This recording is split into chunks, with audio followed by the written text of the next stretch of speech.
ከማስሩ ወሰዱሱ ለየካቲት በዛቲ ዕለት አይረፍ። ቅዱስ ኤፍሬም መታሰቢያው ነው። በረከቱ ጋራት ነው። በዚችም ዕለት የጴጥሮስና የሶፊያ በስመ አብ ወወልድ ወመንፈስ ቅዱስ አሐዱ አምላክ አመስራ ወሐሙሱ ለሚያዝያ በዛቲ ዕለት ኮነት ቅድስት ሳራ ምስለ ክልኤቱ ውሉዳ ሰማዕተ። አንድ አምላክ በሚሆን በአብ በወልድ በመንፈስ ቅዱስ ስም ሚያዝያ 25 ቀን በዚች ቀን ቅድስት ሳራ ከሁለቱ ልጆቿ ጋር በሰማዕትነት አረፈች። ይህችም ቅድስት ከአንጾኪያ አገር ናት። እርሷም ከዲዮቅልጥያኖስ መኳንንት ለአንዱ ስሙ ስቅራጥስ ለሚባል ሚስቱ ናት። እርሱም በፊት ክርስቲያን ነበረ። በኋላ ግን ንጉሡን በመፍራት ካደ። እርሷ ግን በክርስትናዋ ጸንታ ኖረች። ባሏ ስቅራጥስም እኔ ክርስቲያንን ሃይማኖት እወዳለሁ፣ የንጉሡን ስቃይ ከመፍራት በቀር ክርስቶስን ከልቤ አልካድኩትም ይላት ነበር። እንደዚሁም ስትኖር ሁለት ልጆችንም ወለደች። በአንጾኪያም አገር የክርስትና ጥምቀት ልታስጠምቃቸው አልተቻላትም፣ አብያተ ክርስቲያናትን ተዘግተዋልና ጠፍተዋልምና። ሰውን ወዳድ ክርስቶስን ብዙ ስለመውደዷ ልጆቿን ታስጠምቃቸው ዘንድ ታላቅ ተጋድሎ አደረገች። ወደ እስክንድርያ ወደ ሊቀ ጳጳሳት አባ ጴጥሮስ ልትሄድ ወዳ አሽከሮቿን አስከትላ ሁለቱን ልጆቿን ይዛ በመርከብ ተሳፈረች። የክብር ባለቤት ጌታችንም የሃይማኖቷን ልዕልና ለመጪው ትውልድ ሊገልጥ ወዶ ያቺ መርከብ ለመስጠም እስከምትደርስ በባህር መካከል ጥልቅ ነፋስን አስነሳ። ይቺ ቅድስትም ልጆቿ ሳይጠመቁ እንዳይሞቱ ፈራች። ተነስታም ጸለየች። ከዚያም ምላጭ አንስታ ጡቷን የቀኙን በጣች። ከደሟም ወስዳ ፊታቸውን በመስቀል ምልክት ቀባች። በደረታቸውና በጀርባቸውም ላይ እንዲሁ አደረገች። በአብ በወልድ በመንፈስ ቅዱስ ስም በባሕር ውስጥ አጠመቀቻቸው። ያን ጊዜም ታላቅ ጸጥታ ሆነ። ወደ እስክንድርያ አገርም በደረሰች ጊዜ ከሀገር ልጆች ጋር ያጠምቃቸው ዘንድ ወደ ሊቀ ጳጳሳት አባ ጴጥሮስ ልጆቿን አቀረበች። በዚያን ጊዜም ከሀገር ልጆች አጠመቀ። ወደ ልጆቿም ደርሶ ሊያጠምቃቸው ወሰዳቸው። ያን ጊዜ ውሃው ረጋ። እነርሱን ትቶ ከሀገር ልጆች አጠመቀ። ውሃውም ተፈትቶ ወረደ። ደግሞ ሊያጠምቃቸው ወደ ልጆቿ ተመለሰ። አሁንም እንደ ቀድሞ ውሃው ረጋ። እንዲሁም 3 ጊዜ ያደረገ፣ ውሃውም ይረጋል። አደነቀ። እናታቸውንም አቅርቦ ጠየቃት። እርሷን ፈርታ ተንቀጠቀጠች። ከእርሷም የሆነውን በባሕር መካከል አውሎ ነፋስ እንደተነሳባት ጡቷን በጥታ ደሟን እንደቀባቻቸውና በባሕር ውስጥ እንዳጠመቀቻቸው ነገረችው። ስላደረገቸውም ድፍረት በፊቱ ሰግዳ ይቅር ይላት ዘንድ ለመነችው። አባ ጴጥሮስም ሴትዮ አትፍሪ፣ ሃይማኖትሽ ፍጹም ነው። አንቺ በባሕር ውስጥ ባጠመቅሻቸው ጊዜ በመለኮታዊት እጁ ያጠመቃቸው ባለቤቱ ጌታችን ኢየሱስ ክርስቶስ ነውና ይዞሽ አላት። ማጥመቁንም በፈጸመ ጊዜ ሥጋውን ደሙን አቀበላቸው። ይህችም ቅድስት ወደ አንጾኪያ ቤቷ ተመለሰች። በኋላም ባያት ጊዜ ይህን በማድረግ ተቆጥቶ ወደ ንጉሡ ሄዶ ከሰሳት። ያደረገችውንም ነገረው። ንጉሡም ወደ እርሱ ያቀርቧት ዘንድ አዘዘ። ስትቀርብም ወደ እስክንድርያ ለምን ሄድሽ? ከክርስቲያን ወገኖች ጋር ልታመነዝሪ ነውን? አላት። እርሷም እንዲህ ብላ መለሰችለት፣ ክርስቲያኖች አያመነዝሩም፣ እንደ እናንተ የረከሰ ጣዖትን አያመልኩም። ከእንግዲህ ደግሞ ከእኔ ቃልን አትሰማም። የወደድከውን አድርግ። ሁለተኛም በእስክንድርያ ካንቺ የሆነውን ንገሪኝ ብሎ ጠየቃት። ምን አልመለሰችለትም። ንጉሥ ዲዮቅልጥያኖስም እጆቿን የኋሊት አስረው ሁለቱን ልጆቿን በሆድዋ ላይ አድርገው 3ቱንም በእሳት ያቃጥሏቸው ዘንድ አዘዘ። ፊቷንም ወደ ምስራቅ መልሳ ወደ ክብር ባለቤት ጌታችን ጸለየች። ከዚያም ከልጆቿ ጋር አቃጠሏት። የድልና የሕይወት አክሊልንም በመንግሥተ ሰማያት ተቀበለች። ለእግዚአብሔር ምስጋና ይሁን፣ እኛንም በጸሎቷ ለዘላለሙ ይማረን አሜን። ሰላም ለሳራ እምስርወ ክርስቲያን ሙላዳ በብእሲሃ እልው ሶበአው ደምኩናን ወሰዳ እምሰሚአ ቃሉ ርኩስ ሶበይት የተሰጠወቶ ለአግሪጳዳ አዘዘ ያወኢዋ ለእቶነ እሳት በነዳ አንቢሮሙ በከርሳ ኩለተ ውሉዳ። በዚችም ቀን የባሕታዊ አባ በብኑዳ የተጋዳዩ የቅዱስ ቴዎድሮስ የአባ ዮሐንስ ሊቀ ጳጳሳትና የ100 ሰማዕታት መታሰቢያቸው ነው። እነርሱም በፋርስ መከራ የተቀበሉ ናቸው። የዶራም መታሰቢያ ነው። በረከታቸውም ከእኛ ጋር ለዘላለሙ ትኑር አሜን። ሰላም ለበብኑዳ መፍቀሬ ብህታዌ ወጽሙና ወለቴዎድሮስ ስርግው በቅድስና ወለምእት ደው ለብሔረ ፋርስ እፀዋና ዘገድ ለስሞሙ ሰበደምፀ ዜና በሀበ ክርስቶስ አድምኡ ወነሱ ምዝጋና። አንድ አምላክ በሚሆን በአብ በወልድ በመንፈስ ቅዱስ ስም ሚያዝያ 26 ቀን በዚች ቀን የሱሲ ልጅ ሱስንዮስ በሰማዕትነት አረፈ። በዚችም ቀን የጠራቢ ልጅ ቅዱስ ዮሐንስ በሰማዕትነት አረፈ። በዚችም ቀን የቅዱሳን ስብጥራስ የአባ ሰርጋና የድራይስ የምስክርናቸው መታሰቢያ ነው። በረከታቸውም ከእኛ ጋር ለዘላለሙ ትኑር አሜን። ዛቅረብኩ ማይሌተ አዘኪሬ አይላፈ ምን ለተጸምዱ ከዘልፈ ለላ አነብብ ተወከብተ ንዴቴ መጽሐፈ እንተረሰይ ከግዚኦ ጸዲቀ መበለት ውኩፈ እምለ አቡኡ ብኡላን ዘተርፈ ነቢያት ቅዱሳን ሐዋርያት ሰባክያን ሰማዕት ወጻድቃን ወመላእክት ትጉሃን ደናግል አዲ ወመነኮሳት ሄራን ባርኩ ባርኮ ጉባኤ ዛቲ መካን እስከ አረጋዊ ሊቅ ወንዑስ ሕፃን ለዘጸሐፎ በክርታስ ወለዛ አጻፎን ዘይደርስ ወለዛ አንበቦ ወለዘ ተርጎሞ በልሳን ሐዲስ ወለዘ ሰማ ቃሎ በዝነ መንፈስ በጸሎተሙ ማርያም አራቂተ ኩሉም ባይስ ህቡረ ይመሃረነ ኢየሱስ ክርስቶስ።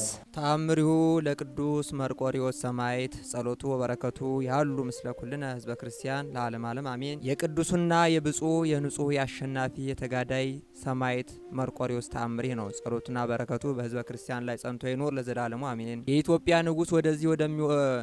የኢትዮጵያ ንጉሥ ወደዚህ እንደሚወርድ አስቀድሞ የተናገረ አባ ሲኖዳ በተቀደሰ በቅዱስ መርቆሪዎስ ቤተ ክርስቲያን ጎረቤት በምስር ሀገር ከእስላሞች ወገን የሚሆን አንድ ሰው እንደነበረ ተነገረ። ይህም እስላም እንዲህ እያለ ይጸልይ ነበር። የክርስቲያን ሃይማኖት ይሆን ወይስ የእስላሞች ሃይማኖት? የትኛው ይሻል ይሆን እያለ ሲያወጣ ሲያወርድ ክርስቲያንም ምስጋና ይግባውና የጌታችን የኢየሱስ ክርስቶስ ሲጠሩ ከቅድስት ድንግል ማርያም መወለዱን፣ ሕማሙን፣ ስቅለቱን፣ ሞቱን፣ በሶስተኛው ቀን መነሳቱን፣ ወደ ሰማይ ማረጉንም ዳግመኛ በምስጋና መምጣቱንም ሲናገሩ ሲሰማ በልቡ አቤቱ ጌታ ሆይ ይህንን ምስጢር ግለጽልኝ ይል ነበር። እመቤታችን ቅድስት ድንግል ማርያምም ለፍጥረት ሁሉ ምሕረትን የምትለምን አማላጅ እንደሆነች በሰማ ጊዜም አምላክን የወለደች እመቤታችን ቅድስት ድንግል ማርያም ሆይ ይህንን ምስጢር ግለጭልኝ እያለ ወደ እርሷ ይለምን ነበር። በዚህም ጥርጥርም ብዙ ዘመናትን ቆየ። ሀሳቡም ለሰው አይገለጽም ነበር። ነገር ግን በአንዲት ዓመት የእስላሞች በዓል በደረሰ ጊዜ በዚያ በዓልን ያከብሩ ዘንድ ወደ ቦታው ሊሄዱ ከእስላሞች ወገኖች ብዙዎች ተሰበሰቡ። ያ ተንባላታዊ የእስላም ወገን ስንቁን ይዞ ከእነርሱ ጋር ሄደ። እንጨትና ውሃ ወደሌለበት ምድረ በዳ ወደሆነ መንገድም መካከል በደረሱ ጊዜ ሁላቸውም ተበተኑ። ተኝቶም ሳለ ብቻውን ተውት። ከእንቅልፉም በነቃ ጊዜም ከእነርሱ ጋር የነበሩት ሰዎች አንድም አላገኘም። ፈራ፣ ተንቀጠቀጠ። እንዲህም አለ፣ አቤቱ ጌታ ሆይ አትተወኝ፣ በከንቱም አታጥፋኝ። ከታናሽነቴ ጀምሮ ኑሮዬን አንተ ታውቃለህና አንተም ፈጥረኛልና። እንዲህ እያለ ወደ እግዚአብሔር እየጮኸ እስከሚመሽ ተቀመጠ። መሽቶም ሌሊት በሆነ ጊዜ ፍርሃትና ድንጋጤ ያዘው። በልቡም እግዚአብሔር ቢወድስ ጩኸቴን በሰማ ነበር አለ። ዳግመኛም ከዛሬ በኋላስ ወደ ክርስቲያን ሕግ እመለሳለሁ፣ በአማላጅነቷ ከመከራ ታድነኝና ይቅር ትለኝ ዘንድ አምላክን ወደ ወለደች ወደ እመቤታችን ማርያም ለምናለሁ አለ። ዳግመኛም በልቡ እንዲህ አለ፣ ቅዱስ መርቆሪዎስ ታላላቅ ታምራትን ድንቆችንም እንደሚያደርግ ክርስቲያን ሲሉ ሰምቻለሁ።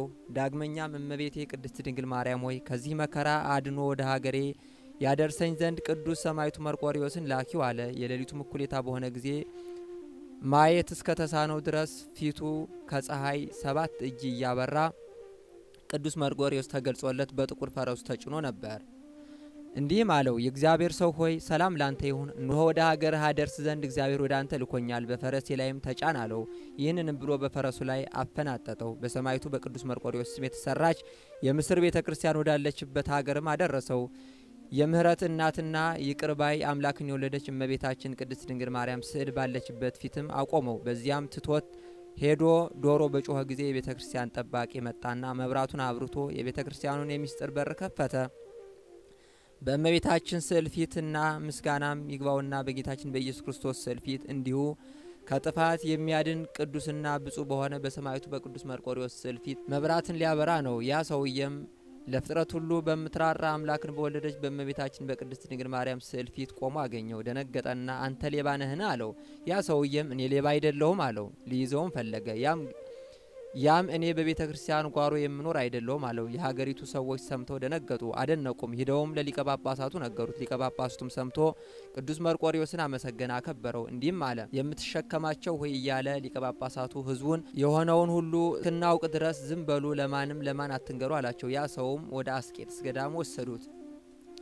ሊቀ ጳጳሳቱም ይቅርባይ አምላክን የወለደች የእመቤታችን የቅድስት ድንግል ማርያም በአባ መቃርስ ደብር በተሰራች ቤተ ክርስቲያን 3 ዓመት ተቀመጠ። ብሉያትና አዲሳትን ጾምና ጸሎትንም ተማረ።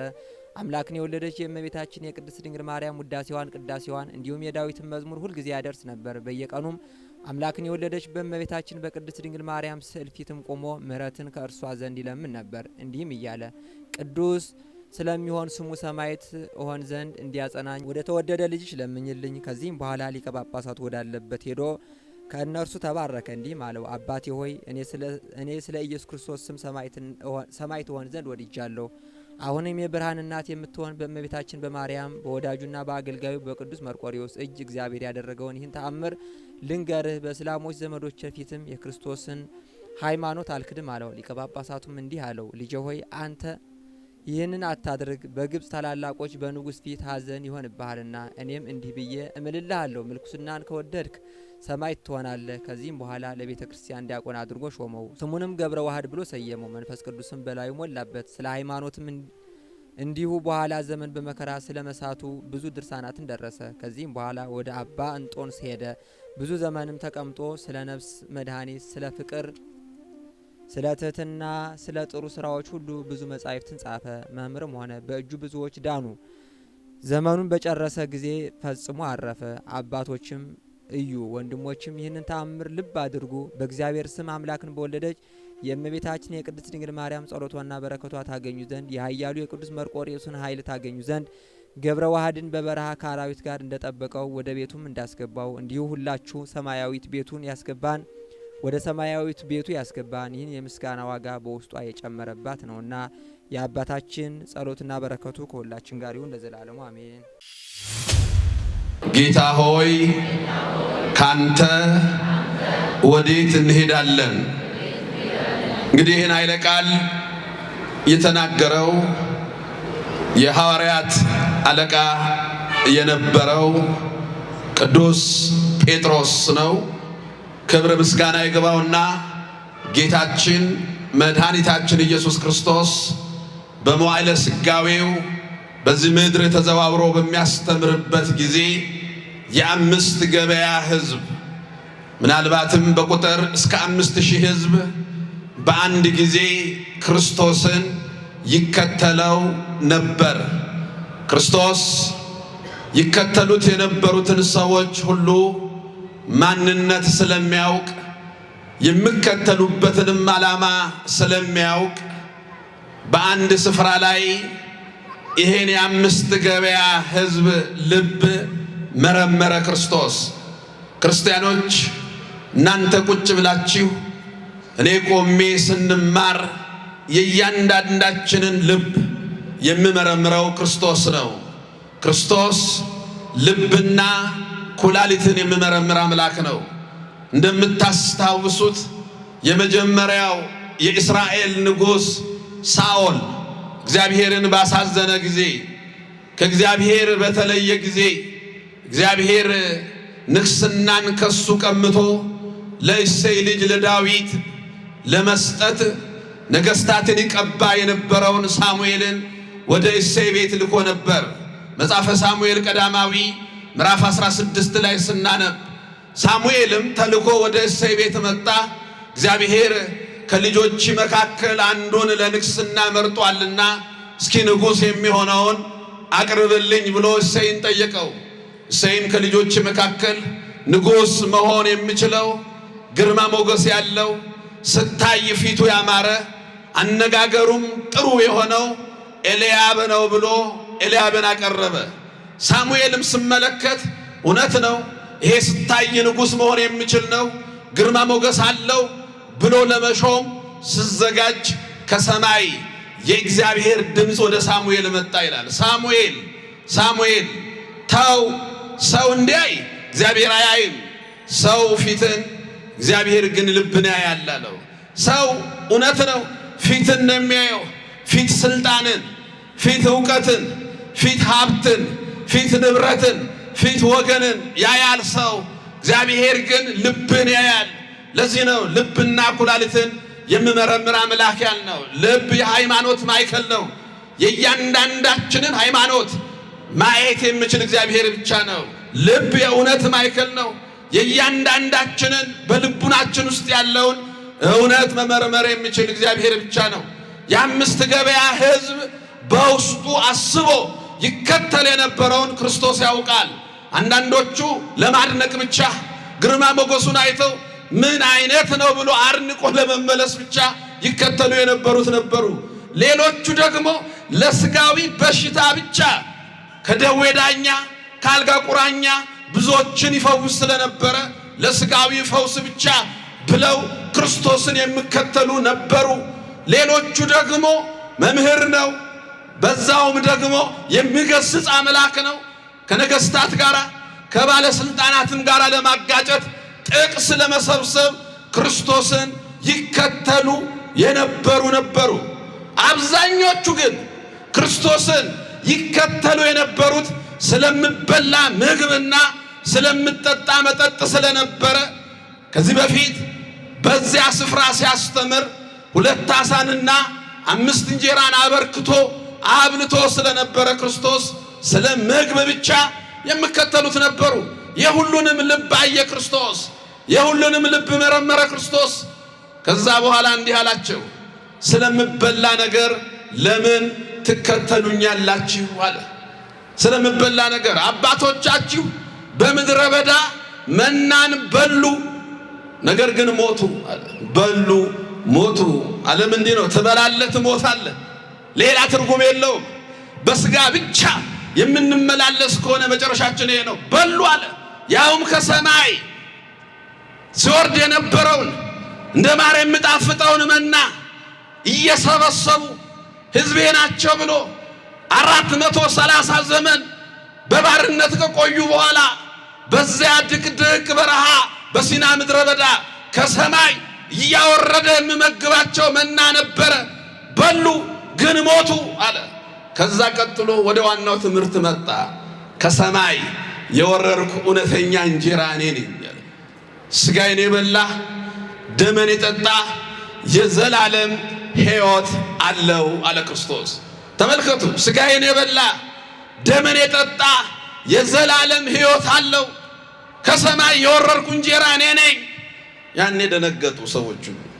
ዓላማቸው ሌላ ስለነበረ፣ ክርስቶስን ፈልገው የመጡት ለሌላ ጉዳይ ስለነበረ፣ ከክርስቶስ ጋር የተጣበቁት ስለ ምድራዊን ጉዳይ ብቻ ስለነበረ አሁን ደነገጡ። እንዴ እኛ ዓሣና እንጀራን አብልቶን አሁንም እንበላለን ብለን ስንመጣ ከአቅሙ በላይ ሆነ ማለት ነው። እንኩ ሥጋዬን ብሉ ማለት ጀመረ አሉና ትተው ተበተኑ ይላል። የአምስት ገበያ ሕዝብ ክርስቶስ ያስተማረውን ይሄን የቤተ ክርስቲያን የትምህርት ማዕከል ዋናውን ትምህርት ስነግራቸው መሸከም አቃታቸው።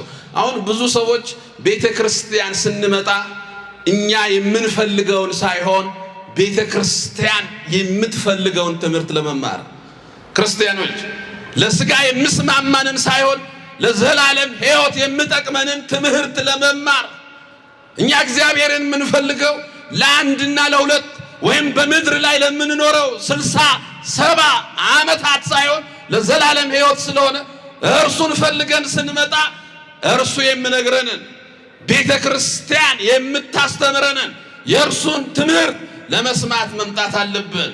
አይ ሕዝቡ ሥጋዬን አይብላ ደሜንም አይጠጣ ችግር የለውም ይምጣ እንዳይበተን አላለም ክርስቶስ። ዞር አለና 12ቱን ሐዋርያት እንዲህ አላቸው፣ የኔ ትምህርት ይሄ ነው፣ ሌላ ትምህርት የለኝም። የቤተ ክርስቲያን ትምህርት ይሄ ነው ወዳጄ፣ ሌላ ትምህርት የላትም። በዓለም ላይ አዳዲስ ብዙ ትምህርቶች አሉ። እታችኋል። አሁን ቅርብ ጊዜ እዚሁ ፊጋ ብዙ ሰው ተሰልፎ ነበር የባንክ አካውንት ይዞ። ምንድነው ሲባል አንድ ፓስተር መጥቷል ብር ያበዛል ተብሎ ቡኩን ይዞ እፍል ብልህበት ከዛ ብሩ ልበዛል። 100 ዓመት ይዘህ ብትቆም 1 ብር አይጨምርም። ደሞስ ክርስቶስን የምትፈልገው ለክርስቶስ ወይም ደግሞ ክርስቶስን ፍለጋ ስትወጣ ለየትኛው ጉዳይ? ዋናው ጉዳይ ስለ ምግብ አንጠይቀውም እያለ አይደለም፣ እንጠይቀዋለን። የዕለት እንጀራችንን ስጠን ዛሬ እንለዋለን። የዕለት እንጀራ እኮ እንለምነዋለን እግዚአብሔርን። ግን ብቻ ሲሆን ችግር ነው። ለዛ ብቻ እግዚአብሔርን የምንፈልገው ከሆነ ማረን፣ ፈውሰን፣ ታመናል እንለዋለን። ጸበሉን እንጠጣለን፣ በእምነቱ እንተሻሻለን። ግን ስንታመን ብቻ የምንፈልገው ከሆነ ልክ አይደለም። ዋናው ደግሞ እግዚአብሔርን የምንፈልገው ለምንድን ነው ስንል ከሰማይ የወረድኩ እንጀራ እኔ ነኝ፣ ስጋዬን የበላ ደመን የጠጣ የዘላለም ሕይወት። እስቲ የዘላለም ሕይወት በሉ። የምን ሕይወት? በቃ እግዚአብሔርን የምንፈልገው ለዚህ ነው። የዘላለም ሕይወት አለው፣ ለዘላለም ሕይወት። ያኔ ነው ቅዱሳን ሐዋርያትን ዞር አለና ሌላ ትምህርት የለኝም እናንተሳ ልትሄዱ ትወዳላችሁ ነው ያላቸው። ልትሄዱ ሌላ ትምህርት የለኝም፣ ትምህርት ይሄ ነው። ያኔ የሐዋርያት አለቃ ቅዱስ ጴጥሮስ ድምፁን ከፍ አድርጎ ጌታ ሆይ አንተ የዘላለም ሕይወት ከኛ ጋር አለ፣ ካንተ ወዴት እንሄዳለን አለ። አንተ የዘላለም ሕይወት ከኛ ጋር ነህ። ገብቶን ተረድተን ነው የተከተልንህ። ጥብርያዶስ ባህር አጠገብ መረባችንን ስንጥል መቅረጫችንን ወንበር ላይ አስቀምጠን ስንመጣ ገብቶን ነው ጌታ ሆይ። ስለዚህ አንተ የዘላለም ሕይወት ከኛ ጋር ነህ፣ ካንተ ወዴት እንሄዳለን አለ። ምገርም ነው። ከእግዚአብሔር ወዴት ይኬዳል? ክርስቲያኖች እስቲ ከኔ ጋር በሉ፣ እግዚአብሔር በሉ። ፍቅር ነው። እግዚአብሔር ምንድን ነው? ድምጻቸው አይሰማም። እግዚአብሔር ምንድን ነው? ፍቅር ነው። ከፍቅር ወዴት ይኬዳል? ፍቅር ነው እግዚአብሔር። ወደ ጥላቻ አይከድም። እግዚአብሔርን ስትተው ፍቅርን እየተውክ ነው። ፍቅር ከሌለ እግዚአብሔር የለህም። ስለዚህ ፍቅር ከሆነው ካንተ እግዚአብሔር ሆይ ወዴት እንሄዳለን እያለ ነው ቅዱስ ጴጥሮስ። ፍቅርን አንተ ክርስቶስ ነው ሰላም። እኛ የክርስቲያን ጸሎት ተሰው ሰላም አብ ወልድ መንፈስ ቅዱስ፣ የአብ የወልድ መንፈስ ቅዱስ ሰላም። ወዳጄ ሰላም ሲባል ይሄ ዝም ብሎ እንዳይመስልህ የመንፈስ ረፍት የሆነ ሰላም፣ የሚያረጋጋ ሰላም፣ ክርስቶስን እንድታይ የሚያደርግ ሰላም። ስርዓት አምልኳችንን በደንብ ስሙ። ብዙ ቦታ ሰላም ሰላም ሰላም ለእናንተ ይሁን ካህኑ። ማን ነው ሰላም? ክርስቶስ። ቅዳሴ ተጀምሮ ሲያልቅ እንኳን እቱ በሰላም ነው ይባላል። በሰላም ምን በሉ ይባላል? ግቡ። ሰላም ሰላም። ለምን? ሰላም እግዚአብሔር ነው። ለዚህ እኮ ነብዩ ሰላም ሳይፈልጉ ሰላም ሰላም ይላሉ። ሰላም እግዚአብሔር ነው። የክርስቲያን ጆሮ መስማት ያለበት ሰላም ለእናንተ ይሁን የሚለውን የክርስቶስን ድምፅ ነው። አያችሁ፣ ሰላም እሱ ነው። ሰላም ከሆነው ከእግዚአብሔር የት እንሄዳለን? ክርስቲያኖች ወዴትም።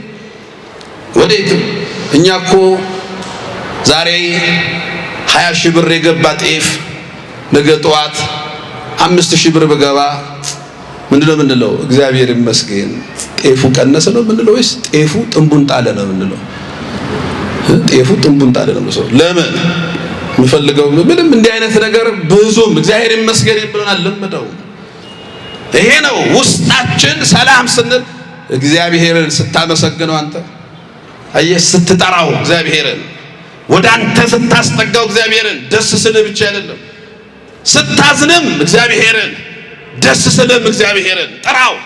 ለዚህ ነው ነብዩ ዕንባቆም ምንም እንኳን በለስ ባታፈራ፣ ከወይን ሐረግ ፍሬ ባይገኝ፣ እርሾች መብልን ባይሰጡ፣ ሰማዩ ደመና ባይኖረው፣ ከብቶች በበረት ውስጥ ባይኖሩ፣ እኔ ግን በእግዚአብሔር ደስ ይለኛል፣ በመድኃኒቴ አምላክ ሐሴት አደርጋለሁ አለ። በማን ደስ ይለኛል? በእግዚአብሔር። አየህ፣ ከብቶች በበረት ውስጥ ባይኖሩ እያንዳንዱ የነብዩን ቃል አይታችሁ ከሆነ ትንቢተ ዕንባቆም ምዕራፍ 3 ቁጥር 1 ጀምራችሁ ስታነቡ የነብዩ የዕንባቆም ጸሎት በመዝሙር ብሎ ነው የሚጀምረው። በመዝሙር ጸሎት ነው፣ ግን መዝሙር ነው፣ ጸሎት ነው። እኛ እኮ ለእግዚአብሔር ልመናችንን የምናሳውቅበት 3 መንገድ አለ። ልመና ለእግዚአብሔር አንዱ ጸሎት ነው፣ ለምኗለን። ሁለተኛው ምስጋና ነው፣ እናመሰግነዋለን። ልመና ነው ግን ምስጋና ነው። ሶስተኛው ምልጃ ነው፣ ስለ እናት ብለህ፣ ስለ አባ ሳሙኤል ዘዋልድባ ብለህ፣ ስለዛ ጻድቅ፣ ስለ መጋቢ ብሉይ ስለ ሚካኤል ብለህ፣ ይሄ ምልጃ ነው። በሶስቱም መንገድ እግዚአብሔርን እንጠይቃለን። አንደኛ ቅዱስ ጳውሎስ ፊልጵስዩስ ምዕራፍ 4 ቁጥር 4 ላይ የገለጠልን ይሄ ነው። ጌታ ቅርብ ነው ይላል። ልመናችሁን በእግዚአብሔር ፊት በጸሎት በምስጋናና በምልጃ አቅርቡ እንጂ በአንዳችም እንዳትጨነቁ ይላል። በሶስቱም መንገድ ለእግዚአብሔር ምስጋናን ማቅረብ፣ ለእግዚአብሔር ጸሎትን ማቅረብ፣ ወደ እግዚአብሔር ምልጃን ማድረስ የልመና መንገድ ነው ክርስቲያኖች። ለዚህ ነው እግዚአብሔር ሰላም ነው። ሰላም ያለ እግዚአብሔር የለም። እግዚአብሔር የሌለበት ሰላም የውሸት ሰላም ነው። አንተ እንዳይመስልህ መድኃኔዓለም የሌለበት ቤት ሰላም የለውም። እግዚአብሔር የሌለበት ትዳር ሰላም የለውም። እግዚአብሔር የሌለበት ንግድ ሰላም የለውም። እግዚአብሔር የሌለበት ሕንፃ ሰላም የለውም። የሰላም ማዕከል እግዚአብሔር ነው። ለዚህ ነው ሰላም ኮንከው ካንተ ወዴት እንሄዳለን? ሶስተኛው እግዚአብሔር እውነት ነው። እውነት ነው ክርስቶስ። እውነትም ሕይወትም መንገድም እኔ ነኝ ብሏል። እውነት እሱ ነው። እውነት ክርስቶስ ነው። ወደ ውሸት አንሄድም። ሁል ጊዜ እውነትን ይዘን እንቆማለን። እውነታችን እሱ ነው። መንገዳችን እሱ ነው። ጸልዮ ጸልዩ ያለ መንገዳችን፣ ጾሞ ጾሙ ያለ መንገዳችን፣ ሰርቶ ያሳየን መንገዳችን ነው ክርስቶስ። ቅዱስ ጴጥሮስ ግን አንተ የዘላለም ሕይወት፣ እግዚአብሔር ነው የዘላለም ሕይወት። ክርስቲያኖች አንተ የዘላለም ሕይወት። ታዲያ ከዘላለም ሕይወት ወደ ዘላለም ሞት የምትሄደው ከሱ ከተለየ ነው። እግዚአብሔር የዘላለም ሕይወት ነው። እኛ ክርስቲያኖች የመንግስተ ሰማያት መንገደኞች ነን። የመንግስተ ሰማያት ቪዛ አለን። ኦርቶዶክስ ከሆንክ ቪዛ አለ። አንተ የመንግስተ ሰማያት አንድ ሰው ከኢትዮጵያ ተነስቶ አሜሪካ ለመሄድ ሁለት ነገር ያስፈልገዋል። ምንና ምን? ፓስፖርትና ቪዛ። ሁለቱም ሳይኖሩ አይሄድም። ሰው ነን። ሰው ፓስፖርት አለን። ሰው ነን። ምክንያቱም እግዚአብሔር ሰውን ሁሉ የፈጠረው ለመንግስተ ሰማያት ነው። ለገሃነመ እሳት የተፈጠረ ሰው የለም። እግዚአብሔር ለዘላለም እሳት የፈጠረው ሰው የለም። አንዳንድ ጊዜ ይሄ ዓለም ውስጥ ያለው ሰው ሁሉ 8 ቢሊዮን ህዝብ ሲኦል ልገባ ነው፣ ገሃነመ እሳት ልገባ ነው ብለው የሚጨነቁ ሰዎች አሉ። እግዚአብሔር ይሄን ሁሉ ሰው ሊፈርድበት ነው። እግዚአብሔር ይሄን ሁሉ ሰው የፈጠረው ለገሃነመ እሳት አይደለም ካልገባው የምለው ሰው እንጂ እግዚአብሔር የማይፈጠረን ለዘላለም ሕይወት ነው። እናንተ የአባቴ ብሩካን ኑ፣ ዓለም ከተፈጠረ ጊዜ ጀምሮ ያለውን መንግስትን ውረሱ። ዓለም ከተፈጠረ ጊዜ ጀምሮ ያለው መንግስቴ፣ ዓለም ሲፈጠር የተፈጠረልን መንግስት። እናንተ ርጉማን ከነወግዱ ይልና ለሰይጣንና ለመልእክተኞቹ፣ ለኛ አይደለም የዘላለም እሳት የተፈጠረው ወገኖቼ። ለሰይጣን ለመልእክተኞቹ ነው የዘላለም እሳት የተፈጠረው። ስለዚህ ክርስቲያን ስትሆን ሰው ብቻ አይደለም፣ ቪዛም አለ። የምን? የመንግስተ ሰማያት። ምን ስለሆነ? በእግዚአብሔር ስላመንክ። ለዚህ ዓለም ሰራይ መጋቢ ፈጣሪ አለው ብለን አምነናል። አብ ወልድ መንፈስ ቅዱስ አንድ አምላክ ብለን አምነናል። ለምን? እኛ በክርስቶስ ቤዛነት ድነናል። ከሶስቱ አካል አንዱ አካል እግዚአብሔር ወልድ በተለየ አካሉ ከሰማይ ወርዶ ከቅድስት ድንግል ማርያም ተወልዶ እኛን አድኖናል፣ ድነናል። ከሲኦል ነፃ ወጥተናል። ወደን ካልገባን በቀር አሁን ሰው በመሆን እንደ ትላንትናው አባቶቻችን ጠዋት ዳዊት እንደተናገረው እጅህን ካሪያ አምላክ አቤቱ ጽድቃችን እንደ መርገም ጨርቅ ተቆጠረብን፣ ቀላያትን ቢሆን ቀደህ አድነን የሚል የነቢያት እንባ ፈሶ አምላክ ሰው ሆኖ የገነትን በር ከፍቶ ለዘላለም መንግስት እኛን አዘጋጅቶናል። በብሉይ ኪዳን የነበሩ አባቶቻችን ቀላያትን ቢሆን ቀዳ አድነን ነበር ብሉት። እነ ቅዱስ ጳውሎስ ግን እንዲህ ነው ያሉት፣ ልሂድ ከክርስቶስም ጋር ልኑር እጅግ የሚሻል ነውና። አያችሁ፣ በአዲስ ኪዳን ቅዱሳኑ እንሂድ ከእርሱ ጋር እንኖራለን። ለምን? በክርስቶስ ቤዛነት ተሰቅሎ ሞቶ ሕይወትን ሰጥቶናል። እኛ የመንግስተ ሰማያት መንገደኞች ነን። ለምን? በጥምቀት ዳግመኛ ተወልደናል ከማይጠፋ ዘር።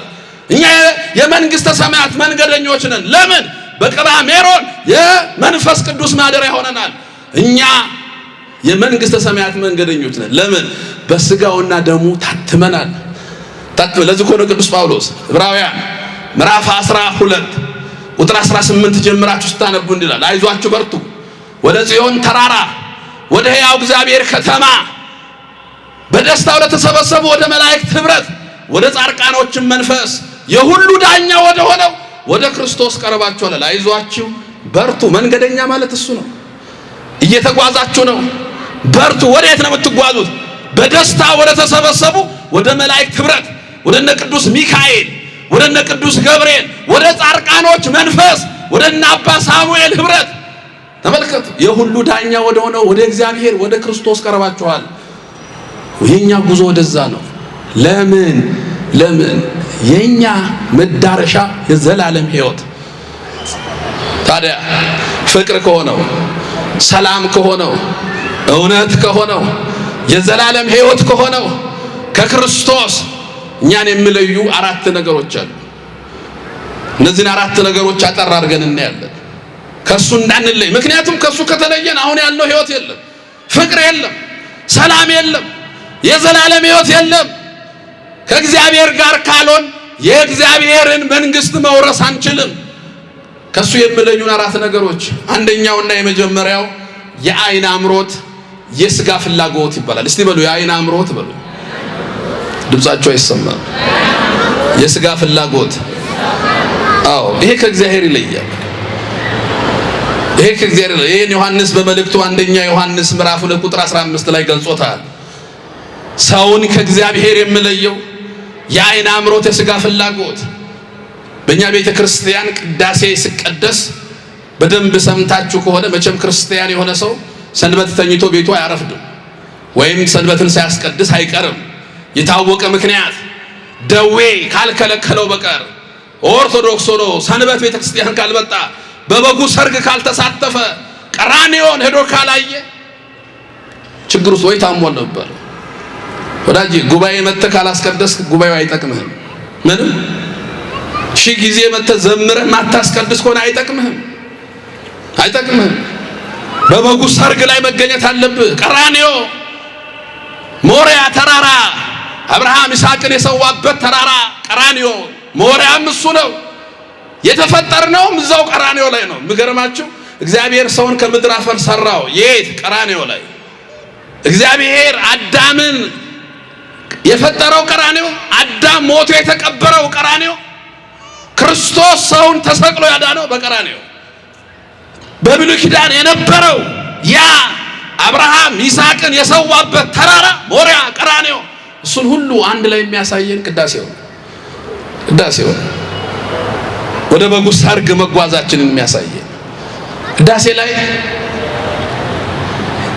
ከሰሞነኛው ዲያቆን በስተቀር ሁሉም ምንባብ ያነባል።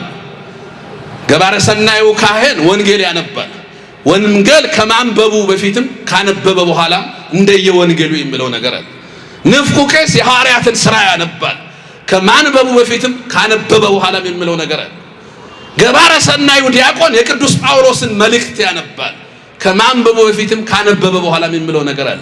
ንፍቁ ዲያቆን ከቅዱስ ጳውሎስ መልእክት ውጭ ያሉትን ያነባል። ከማንበቡ በፊት ካነበበ በኋላም የሚለው አለ። ንፍቁ ዲያቆን ካነበበ በኋላ እንዲህ ይላል፣ ወንድሞች ሆይ ይህን ዓለም አትውደዱ፣ ዓለሙም ሐሳቡም ኃላፊ ነው ይላል። ወንድሞች ሆይ፣ አባቶች ሆይ፣ እናቶች ሆይ፣ እህት ወንድሞች ሆይ ማለት ነው። ይህን ዓለም አትውደዱ። ዓለም ውስጥ አትኑሩ አይልም። ዓለም ውስጥ አትማሩ አይልም። ዓለም ውስጥ አትመራመሩ አይልም። ዓለም ውስጥ አትነግዱ አይልም። ዓለም ውስጥ ጥራችሁ ግራችሁ አትብሉ አይልም። ነገር ግን ዓለምን አትውደዱ። ከእግዚአብሔር በላይ ለዓለም አትንበርከኩ። ዓለሙም ሐሳቡም ኃላፊ ነው። ተመልከቱ፣ ዓለም ውስጥ ያለው ሐሳብ ከእግዚአብሔር በላይ እንዳታደርጉት። ስልጣን ከእግዚአብሔር በላይ፣ ዕውቀት ከእግዚአብሔር በላይ፣ ሀብት ከእግዚአብሔር በላይ፣ ዘር ነገድ ከእግዚአብሔር በላይ ካደረግ ዓለሙን ወደሃል ማለት ነው። ስለዚህ ዓለም ውስጥ ስትኖር ዓለሙን አሸንፈ በዓለሙ ተጠቅመህበት እግዚአብሔርን ከዓለም በላይ ከፍ አድርገህ እሱን እያመለክ ኑር። ነገር ግን ዓለምን ከእግዚአብሔር ካስበለጥክ ትለያለህ ከእግዚአብሔር። ዕውቀትህን ከእግዚአብሔር ከቤተ ክርስቲያን በላይ ካረክ፣ ስልጣንህን ከቤተ ክርስቲያን በላይ ካረክ፣ ሀብት ንብረትህን፣ ጉልበትህን፣ ወገንህን፣ ዘርህን፣ ነገድህን፣ ቋንቋህን ከእግዚአብሔር በላይ ካደረክ ከእግዚአብሔር ትለያለህ። ቅዱስ ጳውሎስ ስለ ዴማስ 3 ቦታ ላይ መልእክት ጽፏል። ዴማስ ከነ ቲቶ ከነ ፊሊሞና ከነ ጢሞቴዎስ ጋራ ቅዱስ ጳውሎስን ይከተል ነበር። እዚህ ቆላስይስ ምዕራፍ 4 ቁጥር 14 ላይ ዴማስ ሰላምታ ያቀርብላችኋል ይላል። እንደገና ፊልጵስዩስ ምዕራፍ 1 ቁጥር 24 ላይ ዴማስ ሰላምታ ያቀርብላችኋል ከኔ ጋራ ነው ይላል። የቅዱስ ጳውሎስ 14ኛ መልእክቱ ሁለተኛ ጢሞቴዎስ ነው። የመሰነባበቻ መልእክት ነው። 1 ዓመት ሙሉ በሮም እስር ቤት በጨለማ ቤት ከታሰረ በኋላ የጻፈው መልእክት ነው። መልካሙን ገድል ተጋድያለሁ፣ ሩጫዬን ጨርሻለሁ፣ ሃይማኖቴን ጠብቄያለሁ፣ የክብር አክሊል ተዘጋጅቶልኛል፣ ለኔ ብቻ አይደለም እያለ ይጽፍና ልጄ ጢሞቴዎስ ሆይ ፈጥነህ ወደ እኔ ና ይለዋል። ቁጥር 11 ላይ ዴማስ ያሁኑን ዓለም ወዶ ትቶኝ ሄዷል። የሚያሳዝን ነው። ከኔ ጋራ ነው፣ አብረነን እየተጓዘ ነው። እግዚአብሔርን ከኔ እኩል ሆኖ እያመለከ ለክብር አክሊል እየተጓዘ ነው ዴማስ ይል የነበረው ቅዱስ ጳውሎስ አሁን ያሁኑን ዓለም ወዶ ትቶኝ ሄዷል። ያሁኑን ዓለም ትቶኝ ሄዷል። አያችሁ፣ ዓለም ከባድ ናት ክርስቲያኖች። ዴማስ አምላክ ለሽልማት እየጠራው እምቢ፣ እረ እግዚአብሔር ይፈልጋል እምቢ። የተሰሎንቄን ከተማ ውበት አይቶ ክርስቶስን ትቶ ሄዷል። ለዚህ ነው የዓይን አምሮት የሥጋ ፍላጎት ከእግዚአብሔር ይለያል። በተለይ ወጣቶች ክርስቶስ ወንጌል ሲያስተምር አንድ ቦታ ላይ እንዲህ ብሏል። በተለይ በክረምት ወቅት ዘሪ ዘሩን ልዘራ ወጣ ይላል። መዝራት ጀመረ። አንዱ ዘር መንገድ ዳር ወደቀ ይላል። መንገድ ዳር የወደቀውን ዘር ወፎች በሉት፣ ሰዎችም ረጋገጡት ይላል። እስቲ ይሄን ቃል በሉ። ወፎች በሉት በሉ፣ ሰዎችም ረጋገጡት። ምንድነው ትርጉሙ አሉት ሐዋርያት። የሉቃስ ወንጌል ምዕራፍ 8 ላይ ጌታ ሆይ ምን ማለት ነው? ወፎች በሉት፣ ሰዎች ረጋገጡት ማለት ምን ማለት ነው? እነዚህ ቃል እግዚአብሔርን ይሰማሉ፣ ሲሰሙ አያስተውሉም። ወዲያው እንደወጡ ወፍ የተባለው ዲያብሎስ ከልባቸው ውስጥ ይወስዳል። አያስተውሉም። ስሜታዊ ናቸው። በአንድ ጉዳይ በስሜት ይሰማሉ፣ ግን የለም። ስለ ፍቅር ይሰማሉ፣ ገና ሲወጡ ወደ ጥላቻ ይገባሉ። ስለ እውነት ይሰማሉ፣ ገና ሲወጡ ወደ ውሸት ይገባሉ። ስለ ሰላም ገና ሲወጡ ሌላ ዓለም ውስጥ ይገባሉ። በማስተዋል አይሰሙም። ወፍ የተባለው ዲያብሎስ ከልባቸው ሰዎች ረጋገጡት ማለት ደግሞ የክርስቲያን ልብ የክርስቶስ ነው። የክርስቲያን ልብ የክርስቶስ ነው። እናንተ ሰዎች ማለት ልባቸውን ለሁሉም ከፍተው እንዲረገጥ የሚያደርጉ ፖለቲከኛው የሚረግጠው ልብ፣ አክቲቪስቱ የሚረግጠው ልብ፣ ሳይንስ የሚረግጠው ልብ፣ ፍልስፍና የሚረግጠው ልብ። አሁን እኛን ልብ የማይረግጥ ማን አለ? አርሴናል የሚረግጠው ልብ፣ ማንቸስተር የሚረግጠው ልብ ተረጋግጦ አለቀ እኮ ልባችን ተረጋግጦ። እስከ ምሽቱ 5 ሰዓት ኳስ ያያል። ቅዳሜ ማታ ወርጧት አያስቀድስም። የተረገጠ ልብ ነው። እንደውም አንዳንዱ ራት አልበላም በቃ የኔ ክለብ ተሸንፏል። አትብላ በተወደደ ጤፍ በላ አልበላ ተረጋግጦ ያለቀ ልብ ተረጋግጦ አልቋል። ለዚህ ነው የዓይን አምሮት የሥጋ ፍላጎት ከክርስቶስ እንዳይለየን ክርስቲያኖች። የመጀመሪያው እሱ ነው። ሁለተኛው የቤተልሔም ረሃብ ከክርስቶስ የሚለየን የቤተልሔም ረሃብ። እስቲ የቤተልሔም ረሃብ በሉ። ቤተልሔም ማለት የእንጀራ ቤት ማለት ነው። አንዳንድ ጊዜ በእንጀራ ቤት እንጀራ ይጠፋል። እናንተ በእውነት ቤት እውነት ይጠፋል። በፍቅር ቤት ፍቅር ይጠፋል። በሰላም ቤት ሰላም ይጠፋል። በቤተልሔም ረሃብ በሆነበት ዘመን ይላል መጽሐፍ ቅዱስ መጽሐፈ ሩት ምዕራፍ 1 ቁጥር 1 ላይ 4 ነፍሳት ወደ ሞዓባውያን መንደር ተሰደዱ ይላል። 4 ነፍሳት ወደ ሞዓብ የኃጢአት ከተማ። ሞዓብ አባት ከልጁ የወለደበት ከተማ ነው። ግን ቤተልሔም ረሃብ ገባ። ቤተልሔም የገባው ረሃብ ኃላፊ ነው፣ ጉም ነው። ኑሃሚን ከባለቤቷ ጋር ከ2 ልጆቿ ጋር ግን ታግሳ ቤተልሔም መቆየት አቅቷት ጥላ ወጣች። እናንተ የቤተልሔም ራፍ ኃላፊ ነው። አንዳንድ ጊዜ ቤተክርስቲያን ውስጥ በምንሰማው፣ ሰባኪው ላይ በምንሰማው፣ ዘማሪው ላይ በምንሰማው፣ ቄሱ ላይ በምንሰማው፣ ጳጳሱ ላይ በምንሰማው፣ አገልጋዩ ላይ በምንሰማው፣ ኧረ ድሮም ሰበካ ጉባኤው፣ ኧረ ድሮም የገሌ ብለን ጥጠን ከቤተ ክርስቲያን እንዳንወጣ እናንተ የቤተልሔም ረሃብ ጊዜያዊ ነው፣ ኃላፊ ነው። በምክንያት ከእግዚአብሔር ቤት እንዳትወጣ ሰይጣን ክፉ ነው። ተመልከት፣ በምክንያት ያወጣል። እገሌን ድሮም እሱን ብዬ መጥቼ ብለህ ትጠፋለህ። ይሄ ቤት የእግዚአብሔር ቤት ነው። እዚህ የምቆረሰው ሥጋ የሱ ነው። እዚህ የምቀዳው ደም የሱ ነው። እዚህ ሚካኤል ይታሰባል። እዚህ አባ ሳሙኤል ይታሰባሉ። እዚህ ቅድስት ኪዳነ ምሕረት ትታሰባለች። እግዚአብሔር ግን እዚህ ይመለካል። የምንመጣው እሱን ብለን ነው። የምናመልከው እሱን ነው። የምንበረከከው ለሱ ነው።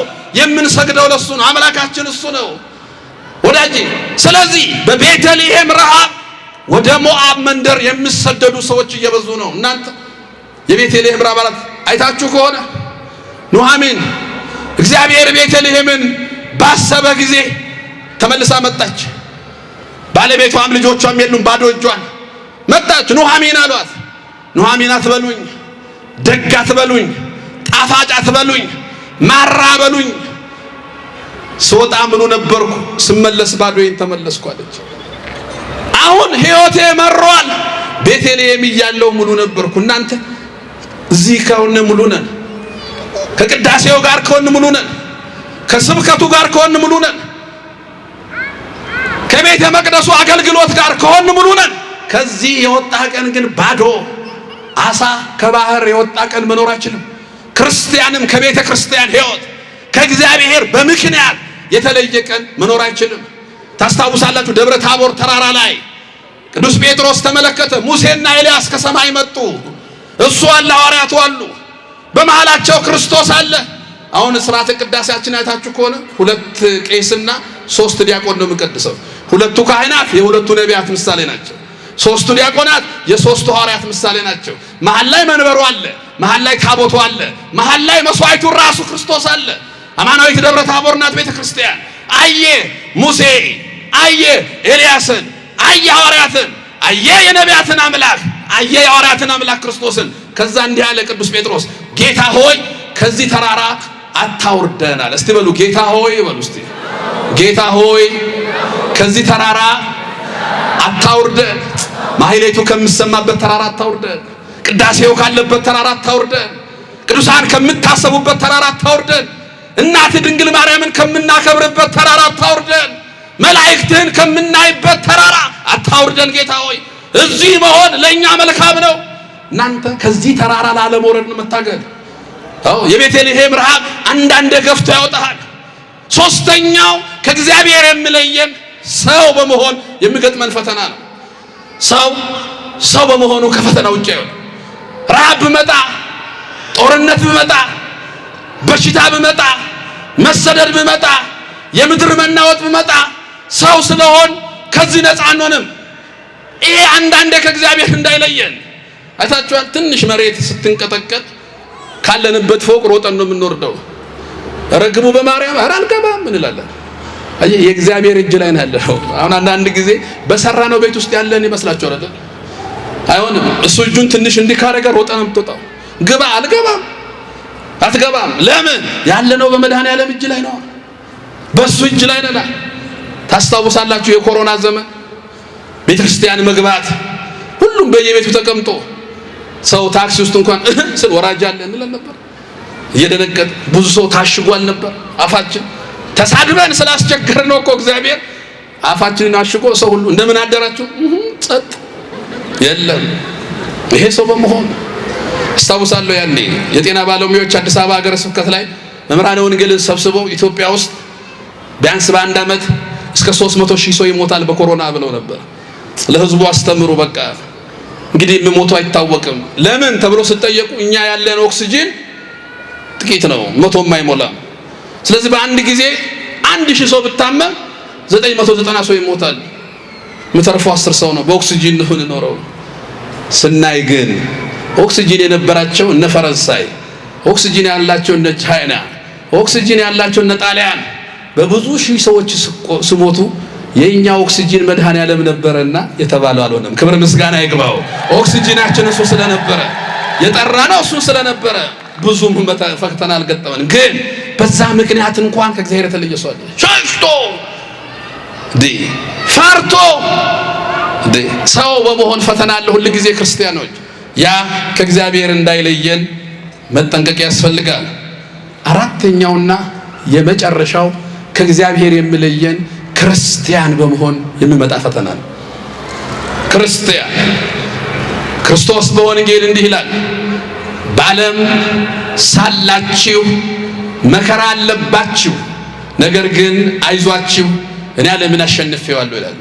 አሁን ኦርቶዶክሳውያን ሁሉ ጊዜ መርሳት የሌለብን አንድ ነገር፣ ዓለም ላይ ኦርቶዶክስ ከሆንክ ፈተና አለ፣ ፈተና አለ።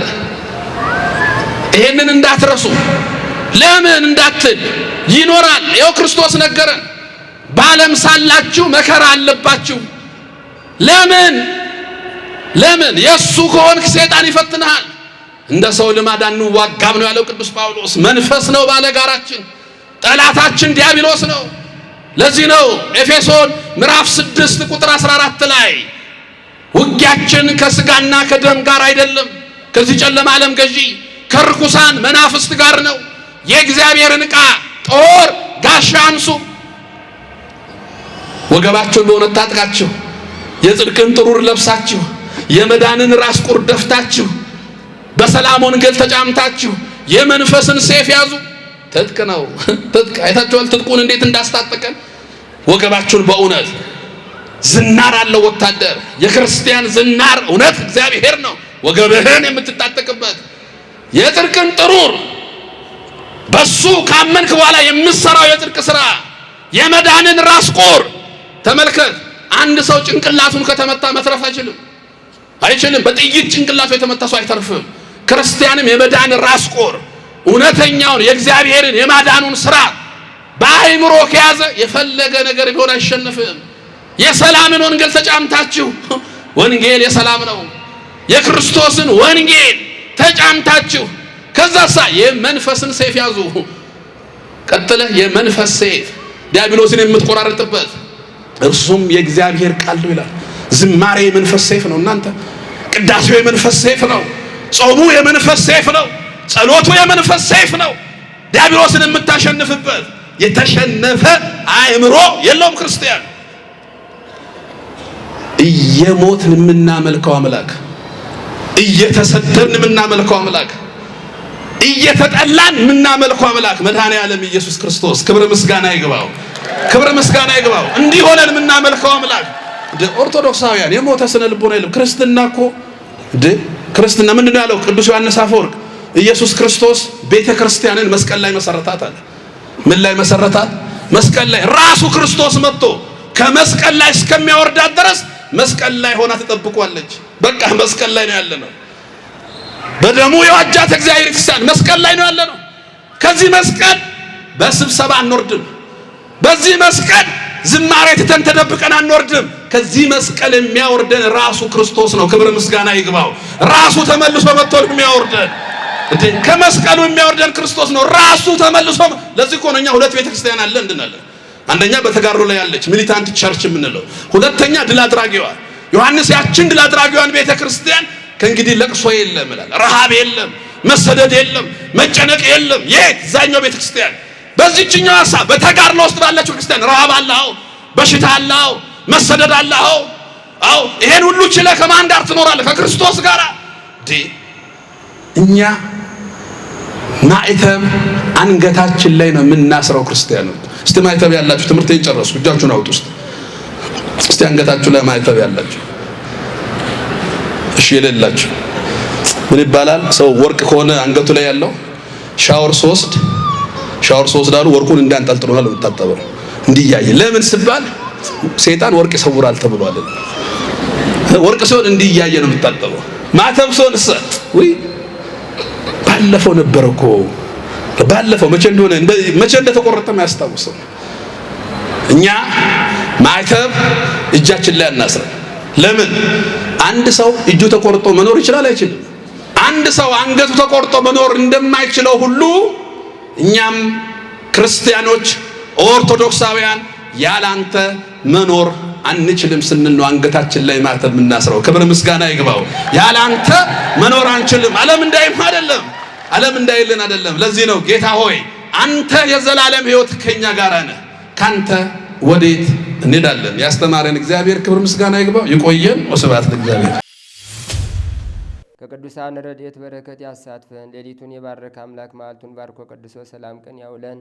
በዓሉን የበረከት በዓል ያድርግልን። የታመሙትን ይፈውስልን፣ የተሰደዱትን ይመልስልን፣ የተራቡትን ያጽግብልን፣ የታረዙትን ያልብስልን፣ የተራቡትን ያጽግብልን። ሰላም ላጡት ሰላም፣ በረከት ላጡት በረከት ይስጥልን። በቸርነት ጠብቀን፣ ክፉን አርቅልን፣ መልካሙን አቅርብልን። አምላካችን መዓልቱን ባርከ ቀድሰ ሰላም ቀን አውለን። አቡነ ዘበሰማያት ይትቀደስ ስምከ ትምጻእ መንግሥትከ ወይኩን ፈቃድከ በከመ በሰማይ ከማሁ በምድር ሲሳየነ ዘለለ ዕለትነ ሀበነ ዮም ወኅድግ ለነ አበሳነ ወጌጋየነ ከመ ንሕነኒ ንኅድግ ለዘአበሰ ለነ ኢታብአነ እግዚኦ ውስተ መንሱት አላ አድኅነነ ወባልሐነ እምኩሉ እኩይ እስመ ዚአከ ይእቲ መንግሥት ኃይል ወስብሐት ለዓለመ ዓለም።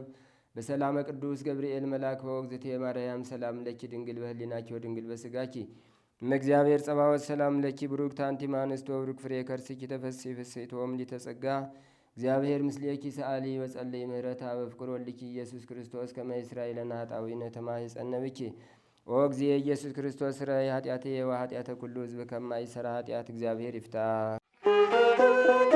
ንቁ ሚዲያ ለተመልካቾቹ ከሚያደርሳቸው ዕለታዊ ሳምንታዊና ወርሃዊ ዝግጅቶች መካከል የየዕለቱን ስንክሳር ወርሃዊና ዓመታዊ የቅዱሳን ገላትና ድርሳናትን በኢትዮ ማህበር የዩቲዩብ ቻናል ያቀርባል።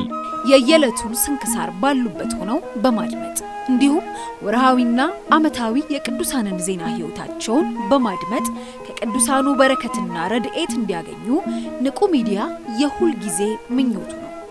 በየዕለቱ የሚለቀቁ ዜና ቅዱሳንን ላይክ፣ ሼርና ሰብስክራይብ በማድረግ አገልግሎቱን ይደግፉ። ንቁ ሚዲያ ርቱ የቤተ ክርስቲያን ልሳን